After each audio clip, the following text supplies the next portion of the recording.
Rentang tahun 1963 sampai 1966 menjadi sepotong sejarah paling penting bagi HMI atau Himpunan Mahasiswa Islam, salah satu organisasi mahasiswa Islam tertua di Indonesia. Pada masa ini, HMI dituntut bubar karena dianggap kontra revolusi.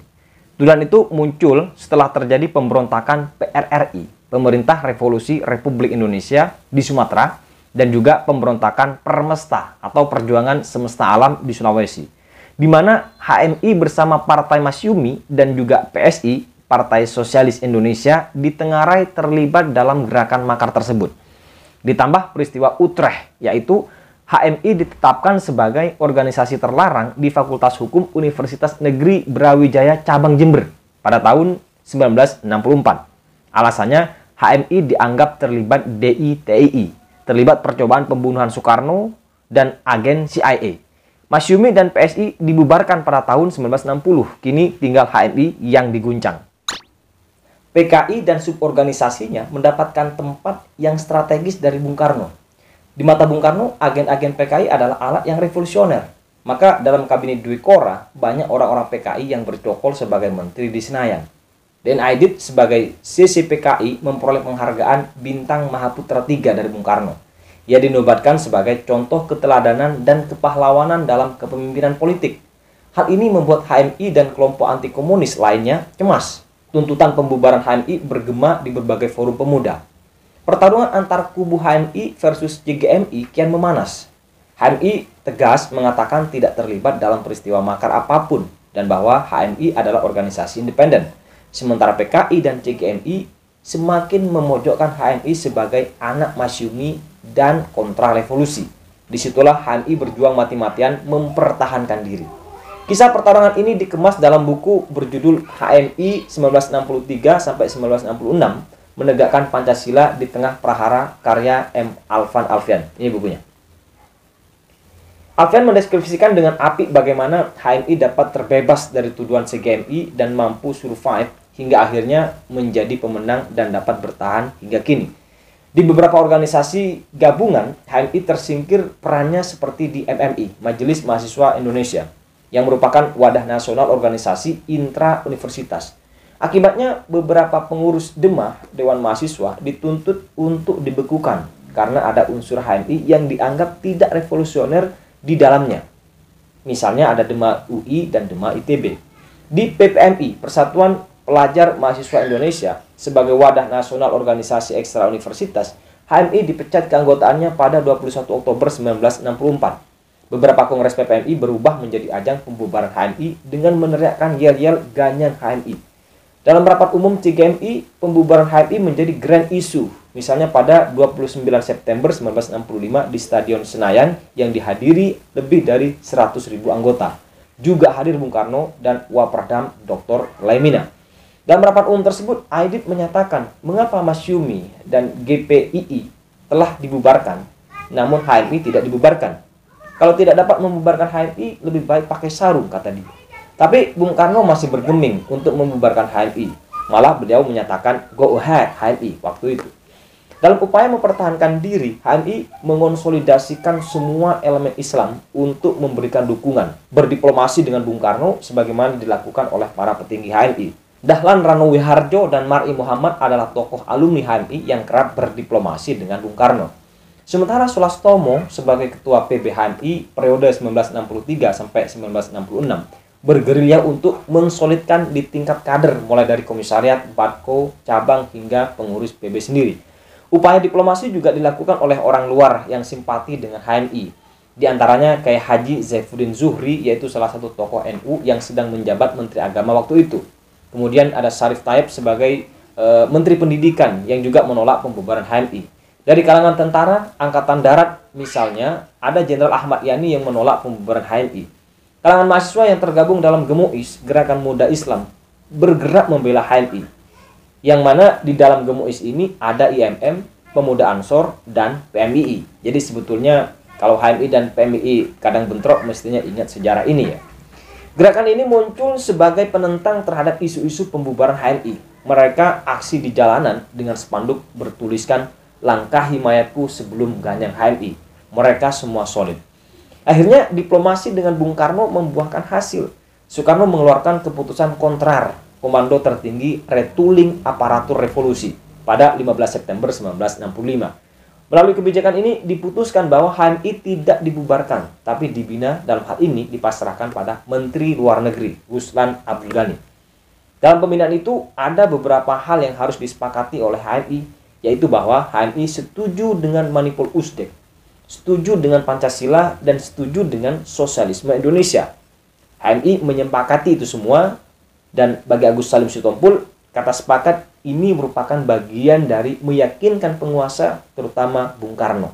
Berkaitan dengan peristiwa Utrecht, Bung Karno mengeluarkan impres bahwa unsur-unsur kontrarevolusi harus dibersihkan dari tubuh HMI.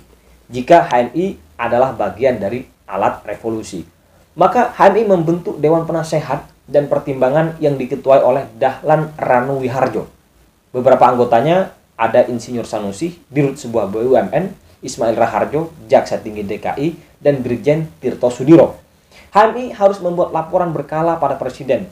Yang pertama dibuat pada tahun 1964 dan 1965.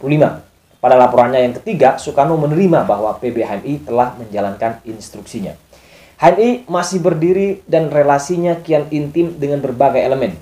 Dengan sesama organisasi gerakan mahasiswa seperti dengan PMKRI, PMII, IMM, GMNI, khususnya GMNI Osa Usep. Dengan organisasi besar seperti NU dan Muhammadiyah yang tak kalah pentingnya relasi baik HMI dengan TNI. Awal kemenangan HMI terjadi pada 30 September 1965, yaitu ketika peristiwa G30S terjadi. PKI dikatakan terlibat dalam peristiwa berdarah itu dengan 3 bukti. Pertama, kehadiran Aidit dan suborganisasi PKI di lapangan udara Halim Perdana Kusuma pada 1 Oktober 1965. Yang kedua, dukungan PKI terhadap Letkol Untung. Dan yang ketiga, pengakuan Aidit dan Nyutoh bahwa PKI memiliki peran utama dalam pemberontakan itu. Tapi bukti-bukti ini masih tetap diperdebatkan sampai hari ini.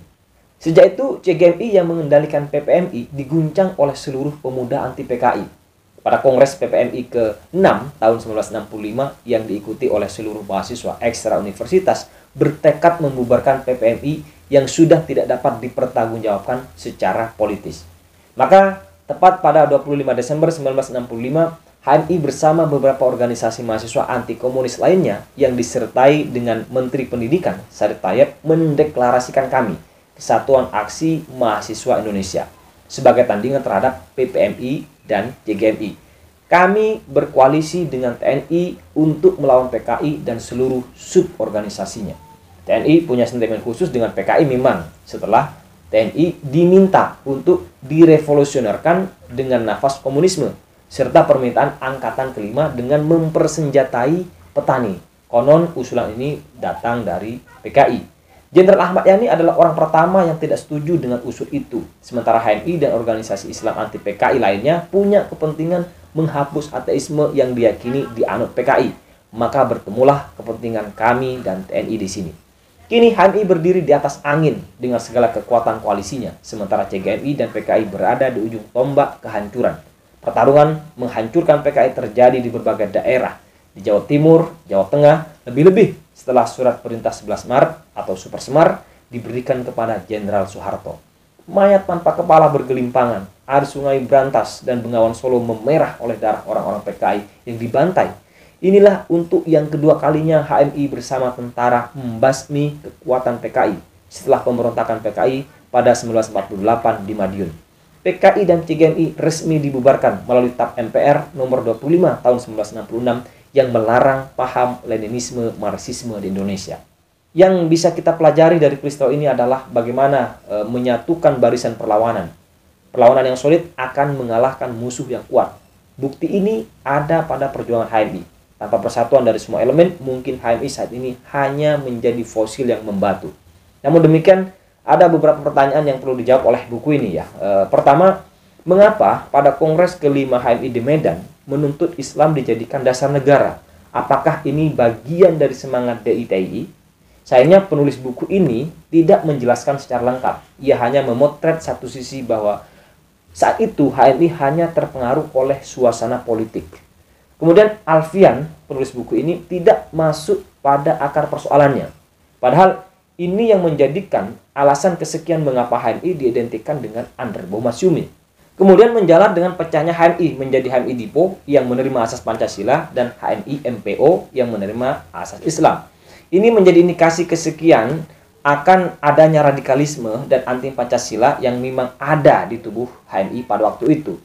Dan yang tak kalah pentingnya lagi, sebagai usulan jika memang HMI terlibat dalam pembasmian PKI baik di Madiun 1948 maupun 1965, mestinya HMI menjadi organisasi pertama yang harus menjelaskan bagaimana sebenarnya relasi kekuasaan dengan praktik pembunuhan yang terjadi pada waktu itu. Agar bangsa ini terbebas dari beban sejarah. Tentu saja klarifikasi HMI akan memperkuat rekomendasi Komnas HAM nantinya tentang dugaan atau adanya pelanggaran HAM pada 1965. Menyelesaikan kasus HAM secara budaya sebagaimana yang ditawarkan Sulastomo di dalam buku ini tidak akan menyelesaikan masalah. Dan bangsa ini akan selalu berada dalam ancaman pelanggaran HAM. Selamat berjuang kawan HMI, hidup mahasiswa.